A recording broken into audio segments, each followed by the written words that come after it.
ഈ ക്ലാസ്സിൽ നമ്മൾ പഠിക്കുന്ന ടോപ്പിക് രസതന്ത്രം നിത്യജീവിതവുമായി ബന്ധപ്പെട്ട് സോപ്പുകളും ഡിറ്റർജൻറ്റുകളും എന്ന ടോപ്പിക്കിനെ കുറിച്ചാണ് പഠിക്കാൻ പോകുന്നത്. അപ്പം സോപ്പുകളും ഡിറ്റർജൻറ്റുകളെ കുറിച്ച് പറയുമ്പോഴത്തേക്ക് ആദ്യം ഇവർ തമ്മിലുള്ള വ്യത്യാസം എന്താണെന്നൊന്ന് മനസ്സിലാവണം. പലപ്പോഴും നമ്മുടെ നിത്യജീവിതത്തിൽ നമ്മൾ ഉപയോഗിക്കുന്ന ഈ രണ്ട് സാധനങ്ങൾ നമ്മൾ ഉപയോഗിക്കുന്നതാണ്. എന്താണ് ഇവർ തമ്മിലുള്ള വ്യത്യാസം, അടിസ്ഥാന ഡിഫറൻസ് എന്ന് പറയുന്നത് എന്താണ്? എന്തിനു വേണ്ടിയാണ് സോപ്പ് ഉപയോഗിക്കുന്നത്, എന്തിനു വേണ്ടിയാണ് ഡിറ്റർജൻറ്റുകൾ ഉപയോഗിക്കുന്നത്, ആദ്യം മനസ്സിലാക്കുക എന്നുള്ളത്. അപ്പം സോപ്പുകളെ കുറിച്ച് പറയുമ്പോഴത്തേക്ക് സോഫ്റ്റ് വാട്ടറിൽ മാത്രം പ്രവർത്തിക്കുന്ന സർഫക്റ്റൻറ്റുകൾ, സോപ്പും ഡിറ്റർജൻറ്റും ഒക്കെ ജലത്തിൻ്റെ പ്രതലബലം, സർഫസ് ടെൻഷൻ കുറയ്ക്കുന്നതിന് വേണ്ടി ഉപയോഗിക്കുന്ന രാസപദാർത്ഥങ്ങളാണ് സോപ്പ്, ഡിറ്റർജൻറ്റുകളൊക്കെ എന്ന് പറയുന്നത്. അവയ്ക്ക് ജനറലായിട്ട് പറയുന്ന പേരാണ് സർഫക്റ്റൻ്റ് എന്ന് പറയും. സർഫക്റ്റൻ്റ്. അപ്പോൾ സർഫക്റ്റൻറ്റുകൾക്ക് ഉദാഹരണമാണ് സോപ്പ്, ഡിറ്റർജൻറ്റ് എന്ന് പറയുന്നത്. അപ്പോൾ ജലത്തിൻ്റെ പ്രതലബലം കുറയ്ക്കുന്നതിന്, സർഫസ് ടെൻഷൻ കുറയ്ക്കുന്നതിന് വേണ്ടി ഉപയോഗിക്കുന്ന പദാർത്ഥങ്ങളാണ് സർഫക്റ്റൻറ്റുകൾ. അതിന് ഉദാഹരണമാണ് നമ്മൾ പറഞ്ഞത് സോപ്പും ഡിറ്റർജൻറ്റുകളും. ഇനി സോപ്പും ഡിറ്റർജൻറ്റും തമ്മിലുള്ള വ്യത്യാസം എന്താണെന്ന് ചോദിച്ചാൽ, സോഫ്റ്റ് വാട്ടറിൽ മാത്രം പ്രവർത്തിക്കുന്ന സർഫക്റ്റൻറ്റുകളാണ് സോപ്പുകൾ എന്ന് പറയുന്നത്. അപ്പോൾ അതിനൊരു ഡ്രോബാക്ക് ഉണ്ട്. ഹാർഡ് വാട്ടറിൽ എന്ത് വർക്ക് ചെയ്യില്ല? സോപ്പ് വർക്ക് ചെയ്യില്ല. അഴുക്ക് നമുക്ക് റിമൂവ് ചെയ്യാൻ അല്ലെങ്കിൽ അഴുക്ക് നീക്കം ചെയ്യുവാൻ സാധിക്കില്ല. അപ്പോൾ സോപ്പ് പ്രവർത്തിക്കുന്നത് പറയുന്നത് ഓർത്ത് വെക്കണം. സോഫ്റ്റ് വാട്ടറിലാണ് ആര് പ്രവർത്തിക്കുന്നത്? സോപ്പ് പ്രവർത്തിക്കുന്നതെന്ന് പറയുന്നത്. അല്ലേ. ഡിറ്റർജൻറ്റുകളെ സംബന്ധിച്ച് പറയുകയാണെങ്കിൽ സോഫ്റ്റ് വാട്ടറിലും ഹാർഡ് വാട്ടറിലും പ്രവർത്തിക്കുന്ന സർഫക്റ്റൻറ്റുകളാണ് ഡിറ്റർജൻറ്റുകൾ എന്ന് പറയുന്നത്. അപ്പോൾ ഓർത്തിരിക്കുക, സോപ്പ് എന്ന് പറയുന്നത് സോഫ്റ്റ് വാട്ടറിൽ മാത്രമാണ് പ്രവർത്തിക്കുന്നത്. എന്നാൽ ഡിറ്റർജൻറ്റുകൾ എവിടെയും പ്രവർത്തിക്കും? ഹാർഡ് വാട്ടറിലും പ്രവർത്തിക്കും. ഒരു PSC എക്സാമിൻ്റെ പോയിന്റ് ഓഫ് വ്യൂവിൽ പറയുകയാണെങ്കിൽ നമുക്ക് പ്രധാനപ്പെട്ട സാധനം എന്ന് പറയുന്നത് സോപ്പാണ്. ഡിറ്റർജൻറ്റിനെ കുറിച്ചൊന്നും അങ്ങനെ അധികം കാര്യങ്ങളൊന്നും വേണ്ട. ഏറ്റവും കൂടുതൽ ക്വസ്റ്റ്യൻസ് ചോദിക്കുന്നത് സോപ്പുകളെ ബേസ് ചെയ്താണ് PSC ക്വസ്റ്റ്യൻ ചോദിക്കാറുള്ളത്. അതുകൊണ്ട് നമ്മൾ ഫോക്കസ് ചെയ്യുന്നത് സോപ്പ് എന്ന ടോപ്പിക്കിലാണ് നമ്മൾ കൂടുതൽ ഇമ്പോർട്ടൻസ് കൊടുത്ത് പഠിക്കുന്നത് പറയുന്നത്. അപ്പോൾ സോപ്പുകളിലേക്ക് പറയുമ്പോഴത്തേക്ക് സോപ്പ് എന്താണെന്ന് ചോദിച്ചു കഴിഞ്ഞാൽ എണ്ണകളോ കൊഴുപ്പോ ആൽക്കലിയുമായി പ്രവർത്തിച്ചുണ്ടാകുന്ന പ്രധാന ഉൽപ്പന്നമാണ് സോപ്പ് എന്ന് പറയുന്നത്. അപ്പോൾ സോപ്പിൻ്റെ നിർമ്മാണത്തിന് ഉപയോഗിക്കുന്നത് എന്തായിരിക്കണം? എണ്ണകളും കൊഴുപ്പുകളും ആൽക്കലിയുമായി പ്രവർത്തിക്കുന്നു. അപ്പോൾ ഒരു ആൽക്കലി ഉണ്ടായിരിക്കും, അവിടെ എണ്ണയും ഉപയോഗിക്കുന്നുണ്ട്, കൊഴുപ്പ് ഉപയോഗിക്കുന്നുണ്ട്. അപ്പോൾ എണ്ണകളും കൊഴുപ്പും ആൽക്കലിയുമായി പ്രവർത്തിക്കുമ്പോൾ ലഭിക്കുന്ന പ്രധാന ഉൽപ്പന്നം, മെയിൻ പ്രോഡക്റ്റ് എന്ന് പറയുന്നതാണ് ആര്? സോപ്പ് എന്ന് പറയുന്നത്. അപ്പോൾ അവിടെ ഒരു ഉപ ഉൽപ്പന്നം ഉണ്ടാകാൻ സാധ്യതയില്ലേ? സോപ്പ് നിർമ്മാണത്തിലെ ഉപ ഉൽപ്പന്നം എന്ന് പറയുന്നതാണ് ഗ്ലിസറിൻ എന്ന് പറയും. അപ്പോൾ സോപ്പും എണ്ണകളും കൊഴുപ്പുകളും ആൽക്കലിയുമായി പ്രവർത്തിക്കുമ്പോൾ ലഭിക്കുന്ന പ്രധാന ഉൽപ്പന്നത്തെ നമ്മൾ സോപ്പ് എന്ന് പറഞ്ഞു. ബൈ പ്രോഡക്റ്റ് അഥവാ ഉപ ഉൽപ്പന്നം എന്ന് പറയുന്നത് ഇതാണ്, ഗ്ലിസറിനാണ് ഉപ ഉൽപ്പന്നം എന്ന് പറയുന്നത്. അത് ഇമ്പോർട്ടൻ്റ് ആണ്, ഓർത്ത് വെച്ചോണം. സോപ്പ് നിർമ്മാണത്തിലെ ഉപ ഉൽപ്പന്നം എന്ന് പറയുന്ന ആരാണ്? ഗ്ലിസറിൻ. ഇനി അടുത്തത് സോപ്പിൻ്റെ നിർമ്മാണ പ്രക്രിയയാണ് പറഞ്ഞിരിക്കുന്നത്. അതും ക്വസ്റ്റ്യൻ ചോദിക്കാൻ ഇമ്പോർട്ടൻ്റ് ആണ്. സോപ്പിൻ്റെ നിർമ്മാണ പ്രക്രിയയ്ക്ക് പറയുന്ന പേരാണ് സാപ്പോണിഫിക്കേഷൻ. സോപ്പിൻ്റെ നിർമ്മാണ പ്രക്രിയയെ വിളിക്കുന്ന പേരെന്താണ്? സാപ്പോണിഫിക്കേഷൻ പ്രക്രിയ. അപ്പോൾ സാപ്പോണിഫിക്കേഷൻ പ്രക്രിയയിലെ ഉപ ഉൽപ്പന്നം എന്ന് ചോദിച്ചാൽ ഏത് പറഞ്ഞു പോകണം? ഗ്ലിസറിനാണ്. പ്രധാന ഉൽപ്പന്നം എന്ന് പറയുന്നതാണ് സോപ്പ് എന്ന് പറയുന്നത്. ഇനി അതുപോലെ തന്നെ ഈ സാപ്പോണിഫിക്കേഷൻ, സോപ്പിൻ്റെ നിർമ്മാണ പ്രക്രിയ ഏതെന്ന് ചോദിക്കുമ്പോൾ പലപ്പോഴും ഓപ്ഷനിൽ അവർ കൊടുക്കുന്നൊരു ആൻസറുണ്ട്, അല്ലെങ്കിൽ ഒരു ഓപ്ഷൻ കൊടുക്കുന്ന ഒരിതുണ്ട്, സോൾട്ടിങ് ഔട്ട് എന്ന് പറയും. ഈ സാപ്പോണിഫിക്കേഷൻ പ്രക്രിയയിലെ ഒരു ഭാഗമാണ് അല്ലെങ്കിൽ ഒരു സ്റ്റെപ്പാണ് എന്തെന്ന് പറയുന്നത്? സോൾട്ടിങ് ഔട്ട് എന്ന് പറയും. അതെന്താണെന്ന് ചോദിച്ചാൽ അത്രയേ ഉള്ളൂ.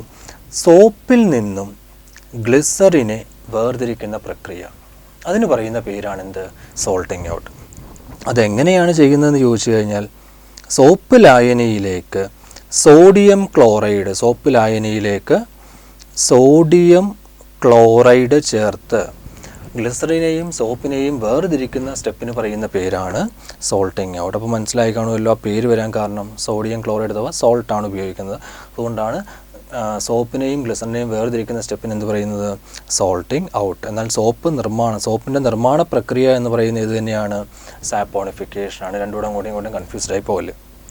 അടുത്തത്, ഈ സോപ്പിനെ തന്നെ നമുക്ക് രണ്ട് ടൈപ്പായിട്ട് ക്ലാസിഫൈ ചെയ്യാം. വാഷിംഗ് സോപ്പുകളുമുണ്ട്, ബാത്ത് സോപ്പുകളുമുണ്ട്. സോപ്പിനെ നമ്മൾ രണ്ട് ടൈപ്പായിട്ട് ക്ലാസിഫൈ ചെയ്യുന്നു. വാഷിംഗ് സോപ്പുമുണ്ട്, പിന്നെ ഏതാ പറഞ്ഞത്? ബാത്ത് സോപ്പുകളുമുണ്ട്. ഈ വാഷിംഗ് സോപ്പുകളുടെ നിർമ്മാണത്തിന് ഉപയോഗിക്കുന്ന സംയുക്തമാണ്, കോമ്പൗണ്ടാണ് സോഡിയം ഹൈഡ്രോക്സൈഡ് എന്ന് പറയും. വാഷിംഗ് സോപ്പുകളുടെ നിർമ്മാണത്തിന് ഉപയോഗിക്കുന്ന സംയുക്തം എന്ന് പറയുന്നതാണ് സോഡിയം ഹൈഡ്രോക്സൈഡ്. അപ്പോൾ അവിടുന്ന് മനസ്സിലായിക്കണം, വാഷിംഗ് സോപ്പുകളുടെ നിർമ്മാണത്തിന് സോഡിയം ഹൈഡ്രോക്സൈഡ് ഉപയോഗിക്കുമ്പോൾ അതിലെ ലോഹം എന്ന് പറയുന്ന ആരായിരിക്കണം? സോഡിയമാണ്. വാഷിംഗ് സോപ്പിൽ അടങ്ങിയിരിക്കുന്ന ലോഹമാണ് സോഡിയം എന്ന് പറയുന്നത്. അപ്പോൾ ആ പോയിന്റ് ഇമ്പോർട്ടൻ്റ് ആണ്. വാഷിംഗ് സോപ്പുകളിൽ കാണപ്പെടുന്ന അല്ലെങ്കിൽ അടങ്ങിയിരിക്കുന്ന ലോഹം എന്ന് പറയുന്നതാണ് സോഡിയം. കാരണം വാഷിംഗ് സോപ്പുകളുടെ നിർമ്മാണത്തിന് ഉപയോഗിക്കുന്ന സംയുക്തം എന്ന് പറയുന്നത് സോഡിയം ഹൈഡ്രോക്സൈഡാണ് ഉപയോഗിക്കുന്നത്. ഇനി ബാത്ത് സോപ്പുകൾ അഥവാ ടോയ്ലറ്റ് സോപ്പുകളിൽ അടങ്ങിയിരിക്കുന്ന ലോഹം. ബാത്ത് സോപ്പുകളുടെ നിർമ്മാണത്തിന് ഉപയോഗിക്കുന്ന സംയുക്തം എന്ന് പറയുന്നത് പൊട്ടാസ്യം ഹൈഡ്രോക്സൈഡ് KOH ആണ്. ബാത്ത് സോപ്പുകളുടെ നിർമ്മാണത്തിന് ഉപയോഗിക്കുന്ന സംയുക്തം എന്ന് പറയുന്നതാണ് പൊട്ടാസ്യം ഹൈഡ്രോക്സൈഡും. അപ്പോൾ പൊട്ടാസ്യം ഹൈഡ്രോക്സൈഡ് ഉപയോഗിക്കുമ്പോൾ അവിടെ അടങ്ങിയിരിക്കുന്ന ലോഹം എന്ന് പറയുന്നത് ഏതായിരിക്കണം? പൊട്ടാസ്യമാണ്. വാഷിംഗ് സോപ്പിൽ അടങ്ങിയിരിക്കുന്ന ലോഹം എന്ന് പറയുന്നത് സോഡിയം. ബാത്ത് സോപ്പിൽ അടങ്ങിയിരിക്കുന്ന ലോഹം എന്ന് പറയുന്നത് പൊട്ടാസ്യം. സോഡിയത്തിൻ്റെ സിമ്പൽ പ്രതീകം എന്ന് പറയുന്നതാണ് Na, പൊട്ടാസ്യത്തിൻ്റെ പ്രതീകം സിമ്പൽ എന്ന് പറയുന്നത് K ആണ്.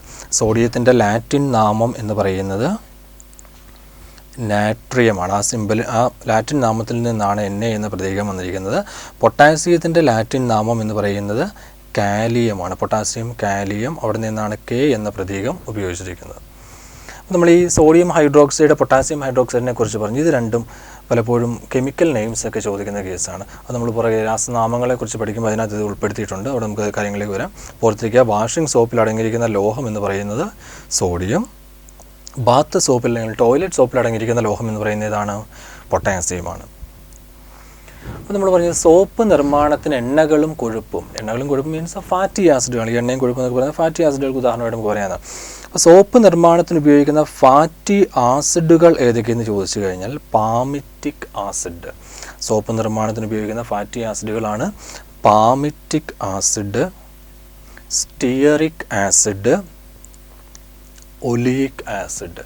സോപ്പ് നിർമ്മാണത്തിന് ഉപയോഗിക്കുന്ന ആസിഡുകൾ എന്ന് പറയുന്നത് ഏതൊക്കെയാണ്? Palmitic acid, stearic acid, oleic acid. Oleic acid ഒക്കെ ഇമ്പോർട്ടൻ്റ് ആണ്. ഒലിവ് ഓയിലിൽ അടങ്ങിയിരിക്കുന്ന ഒലിയിക് ആസിഡ് എന്ന് പറയുന്നത് ഒലിവ് ഓയിലിൽ അടങ്ങിയിരിക്കുന്ന ആസിഡാണ് ഒലിയിക് ആസിഡ് എന്ന് പറയുന്നത്. അതുപോലെ പാമിറ്റിക് ആസിഡ് നമ്മൾ പറഞ്ഞാണ് പാം ഓയിലിൽ അടങ്ങിയിരിക്കുന്ന ആസിഡാണ് പാമിറ്റിക് ആസിഡ് എന്ന് പറയുന്നത്. ഒലിവ് ഓയിലിൽ അടങ്ങിയിരിക്കുന്ന ആസിഡ് എന്ന് പറയുന്നതാണ് ഒലിയിക് ആസിഡ്. നമ്മൾ പറഞ്ഞു സോപ്പ് നിർമ്മാണത്തിന് ഉപയോഗിക്കുന്ന ഫാറ്റി ആസിഡുകളാണ് പാമിറ്റിക് ആസിഡ്, ഒലിയിക് ആസിഡ് എന്നൊക്കെ പറഞ്ഞു. അപ്പം ഇനി അതുമായിട്ട് ബന്ധപ്പെട്ട് രണ്ട് കാര്യങ്ങളാണ് പറഞ്ഞത്. ഈ ഒലിയിക് ആസിഡ് ഒലിവ് ഓയിലാണ് കാണപ്പെടുന്നത് പറഞ്ഞു, ശരിയല്ലേ?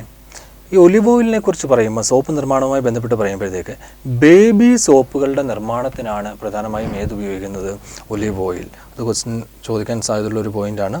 ബേബി സോപ്പുകളുടെ നിർമ്മാണത്തിന് ഉപയോഗിക്കുന്ന ഓയിലാണ് ഒലിവ് ഓയിൽ എന്ന് പറയുന്നത്.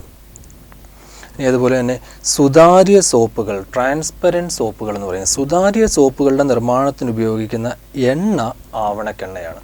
സുതാര്യ സോപ്പുകൾ നിർമ്മിക്കുന്നത് ആവണക്കെണ്ണയും ഗ്ലിസറിനും കൂടെ ചേർത്താണ് എന്ത് നിർമ്മിക്കുന്നത്? സുതാര്യ സോപ്പുകൾ നിർമ്മിക്കുന്നത്. അപ്പോൾ ഇത് പ്രീവിയസ് ക്വസ്റ്റ്യൻ ആണ്. സുതാര്യ സോപ്പുകളുടെ നിർമ്മാണത്തിന് ഉപയോഗിക്കുന്ന എണ്ണ എന്ന് ചോദിക്കാറുണ്ട്. ആവണക്കെണ്ണയാണ് സുതാര്യ സോപ്പുകളുടെ നിർമ്മാണത്തിന് ഉപയോഗിക്കുന്നത്. എന്നാൽ ബേബി സോപ്പുകളുടെ നിർമ്മാണത്തിന് ഉപയോഗിക്കുന്ന എണ്ണ എന്ന് പറയുന്നത് ഏതാണ്? ഒലിവ് ഓയിലാണ് ബേബി സോപ്പുകളുടെ നിർമ്മാണത്തിന് ഉപയോഗിക്കുന്നത്. നമ്മൾ ഈ വാങ്ങുന്ന സോപ്പുകളെ കുറിച്ച് പറയുമ്പോൾ സോപ്പുകളെ തന്നെ നമുക്ക് പല ടൈപ്പായിട്ടൊക്കെ ക്ലാസിഫൈ ചെയ്യാൻ സാധിക്കും. അതിൻ്റെ ഗുണമേന്മയെ അടിസ്ഥാനമാക്കി സോപ്പുകളെ തന്നെ 3 ഗ്രേഡായിട്ടൊക്കെ നമുക്ക് ക്ലാസിഫൈ ചെയ്യാം. ഗ്രേഡ് 1 സോപ്പുകളുണ്ട്, ഗ്രേഡ് 2 സോപ്പുകളുണ്ട്, ഗ്രേഡ് 3 സോപ്പുകളുണ്ട്. അപ്പോൾ ഈ എന്തിനെ അടിസ്ഥാനമാക്കി അല്ലെങ്കിൽ ഈ സോപ്പുകളുടെ ഗുണമേന്മയെ അടിസ്ഥാനമാക്കി നമ്മൾ പറഞ്ഞു. അപ്പോൾ ഈ ഗുണമേന്മ പ്രസ്താവിക്കുന്നത് എങ്ങനെയാണ്? സോപ്പുകളുടെ ഗുണമേന്മ പ്രസ്താവിക്കുവാൻ ഉപയോഗിക്കുന്ന ഏകകമാണ് TFM എന്ന് പറയും. സോപ്പുകളുടെ ഗുണമേന്മ പ്രസ്താവിക്കുന്നത് എന്തിനെ അടിസ്ഥാനമാക്കിയാണ്? TFM മൂല്യത്തെ അടിസ്ഥാനമാക്കിയാണ്. സോപ്പുകളുടെ ഗുണമേന്മ പ്രസ്താവിക്കുന്നത് TFM മൂല്യത്തെ അടിസ്ഥാനമാക്കിയാണ്. ഇനി സോപ്പുകൾ വാങ്ങുമ്പോൾ നോക്കിയാൽ മതി, എല്ലാ സോപ്പിലും ഒരുപെട്ട എല്ലാ സോപ്പിലും അതിൻ്റെ TFM മൂല്യം രേഖപ്പെടുത്തിയിട്ടുണ്ടായിരിക്കും. ഈ TFM എന്നതിൻ്റെ പൂർണ്ണ രൂപമാണ് ടോട്ടൽ ഫാറ്റി മാറ്റർ എന്ന് പറയും. TFMൻ്റെ പൂർണ്ണ രൂപം എന്ന് പറയുന്നത് എന്താണ്? Total fatty matter. ഈ TFMനെ അടിസ്ഥാനമാക്കി നമുക്ക് സോപ്പുകളെ 3 ഗ്രേഡായിട്ട് തിരിക്കാൻ സാധിക്കും.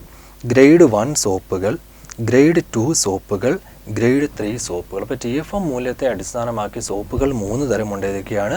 ഗ്രേഡ് 1 സോപ്പ്, ഗ്രേഡ് 2 സോപ്പ്, ഗ്രേഡ് 3 സോപ്പ്. അതിൽ TFM മൂല്യം ഗ്രേഡ് 1 സോപ്പ് പ്രീവിയസ് ക്വസ്റ്റ്യൻ ആണ്. അപ്പോൾ TFM മൂല്യത്തെ അടിസ്ഥാനമാക്കി സോപ്പുകളെ 3 ആക്കി, ഗ്രേഡ് 1, ഗ്രേഡ് 2, ഗ്രേഡ് 3. ഇനി അതിലെ TFM മൂല്യം പഠിച്ചു വെക്കണം. ഗ്രേഡ് 1 സോപ്പുകളുടെ TFM മൂല്യം 76% അതിൽ കൂടുതലോ ആയിരിക്കും. മിനിമം എത്ര ഉണ്ടായിരിക്കണം? ഗ്രേഡ് 1 സോപ്പുകൾക്ക് TFM വാല്യൂ എന്ന് പറയുന്നത്, TFM മൂല്യം എന്ന് പറയുന്നത് എത്ര ഉണ്ടായിരിക്കണം? 76 ഉണ്ടായിരിക്കണം. അതിൽ കൂടിയാലും കുഴപ്പമൊന്നുമില്ല. പിന്നെ ഗ്രേഡ് 2 സോപ്പുകളിലേക്ക് വരുമ്പോഴത്തേക്ക് 70 മുതൽ 75% TFM ഉള്ള സോപ്പുകളാണ് ഗ്രേഡ് 2 സോപ്പുകൾ എന്ന് പറയുന്നത്. എന്നാൽ 70% താഴെ TFM വാല്യൂ ഉള്ള സോപ്പുകളാണ് ഗ്രേഡ് 3 സോപ്പുകൾ. അപ്പോൾ നമുക്ക് ഇവിടുന്ന് ക്വസ്റ്റ്യൻ ചോദിക്കുന്നതെന്ന് പറയുന്നത് ഗ്രേഡ് 1 ആയിരിക്കും ചോദിക്കുന്നത്. ഗ്രേഡ് 1 സോപ്പുകളുടെ TFM മൂല്യം എന്ന് പറയുന്നത് എത്രയാണ്? 76, അല്ലെങ്കിൽ ഏറ്റവും കുറഞ്ഞ TFM മൂല്യം. ഗ്രേഡ് 1 സോപ്പുകളുടെ ഏറ്റവും കുറഞ്ഞ TFM മൂല്യം എന്ന് പറയുന്നത് എത്രയാണ്? 76%. പ്രീവിയസ് ക്വസ്റ്റ്യൻ ആണ്, ഓർത്ത് വെച്ചോണം അത്. ഒന്നുകൂടെ പറയാം, TFM മൂല്യത്തെ അടിസ്ഥാനമാക്കി സോപ്പുകൾ 3 തരം: ഗ്രേഡ് 1, ഗ്രേഡ് 2, ഗ്രേഡ് 3. ഗ്രേഡ് 1ൻ്റെ TFM മൂല്യം ഏറ്റവും കുറഞ്ഞത് 76%, അല്ലെങ്കിൽ 76% അതിന് മുകളിലും. ഗ്രേഡ് 2ൻ്റെ TFM മൂല്യം 70% മുതൽ 75% വരെ. ഗ്രേഡ് 3യുടെ TFM മൂല്യം 70%-ൽ താഴെ, 70%-ൽ കുറവ് TFM മൂല്യമുള്ള സോപ്പുകളാണ് ഗ്രേഡ് 3 സോപ്പുകൾ. അതിൽ തന്നെ TFMൻ്റെ പൂർണ്ണ രൂപവും കൂടെ നമ്മൾ പറഞ്ഞതാണ്. TFM എന്ന് പറയുന്നത് ടോട്ടൽ ഫാറ്റി മാറ്റർ ആണ്. പൂർണ്ണ രൂപവും പഠിച്ചു വെക്കണം. ടോട്ടൽ ഫാറ്റി മാറ്റർ, TFMൻ്റെ പൂർണ്ണ രൂപം എന്ന് പറയുന്നതാണ് ടോട്ടൽ ഫാറ്റി മാറ്റർ.